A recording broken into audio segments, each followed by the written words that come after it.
Assalamualaikum warahmatullahi wabarakatuh. Salam dan bahagia Bapak Ibu guru hebat. Saya Ervina Sari ASPD, calon guru penggerak angkatan 11 Kabupaten Luwu Utara. Adapun koneksi antar materi modul 1.1 mengenai kesimpulan dan refleksi pemikiran Ki Hajar Dewantara. Ada 3 pertanyaan pemantik dalam menyimpulkan dan merefleksikan pemikiran Ki Hajar Dewantara. Yang pertama, apa yang Anda percaya tentang murid dan pembelajaran di kelas sebelum Anda mempelajari modul 1.1? Yang kedua, apa yang berubah dari pemikiran atau perilaku Anda setelah mempelajari modul ini? Dan yang ketiga, apa yang dapat segera Anda terapkan lebih baik agar kelas Anda mencerminkan pemikiran Ki Hajar Dewantara? Pertanyaan pertama yaitu apa yang Anda percaya tentang murid dan pembelajaran di kelas sebelum Anda mempelajari modul 1.1. Yang pertama, secara teori saya mengetahui bahwa pembelajaran seharusnya berpusat pada murid. Namun secara aktualisasi di dalam pembelajaran di kelas adalah teacher center.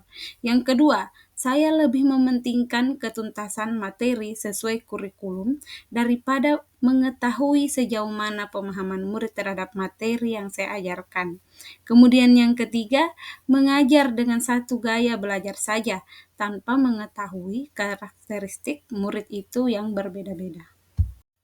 Pertanyaan kedua mengenai apa yang berubah dari pemikiran atau perilaku Anda setelah mempelajari modul ini. Yang berubah, yang pertama, saya lebih memahami peran sebagai pendidik, yaitu menuntun, bukan menuntut. Menuntun sesuai dengan kodrat murid. Yang kedua, saya lebih menghargai setiap karakteristik murid yang unik. Yang ketiga, saya akan menerapkan pembelajaran yang berpusat pada murid. Kemudian yang keempat, memberikan kemerdekaan kepada murid dalam mengerjakan tugas yang diberikan sesuai dengan gaya belajarnya. Pertanyaan ketiga yaitu, apa yang dapat segera Anda terapkan lebih baik agar kelas Anda mencerminkan pemikiran Ki Hajar Dewantara? Yang akan segera saya terapkan, yang pertama, menggunakan metode pembelajaran yang interaktif dengan cara menyisipkan permainan-permainan tradisional atau menggunakan fitur game pembelajaran berbasis IT dalam proses pembelajaran. Kemudian, hal yang kedua yang akan saya terapkan adalah saya akan melakukan asesmen diagnostik. Tujuannya adalah untuk mengetahui latar belakang, karakter, gaya belajar, dan lain-lain untuk menjalin komunikasi yang baik bersama dengan murid. Kemudian, yang ketiga adalah menggunakan sistem AMONG, di mana sistem AMONG ini kita sebagai pendidik, yaitu bertugas menuntun murid sesuai dengan kodrat alam dan kodrat zamannya agar murid dapat memahami potensinya yang bisa diimplementasikan di masyarakat.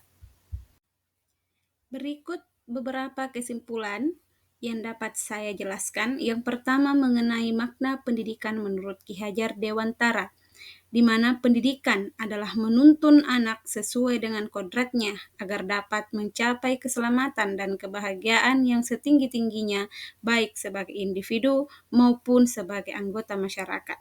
Kemudian yang kedua mengenai kodrat alam dan kodrat zaman. Sebagai pendidik, penting untuk memahami kodrat alam dan kodrat zaman pada murid. Hal tersebut membuat pendidik lebih menghargai keunikan setiap murid dan bisa mempersiapkan murid menghadapi tantangan perubahan zaman yang terus berkembang. Kesimpulan berikutnya yaitu konsep menghamba pada anak, di mana pendidik fokus pada kebutuhan dan minat murid, di mana itu merupakan konsep dari student center, menjadikan murid sebagai subjek pembelajaran.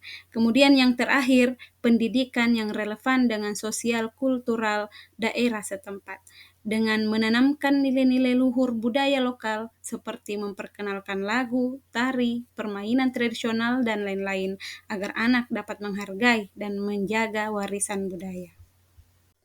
Terima kasih atas waktunya Bapak dan Ibu guru hebat. Salam dan bahagia.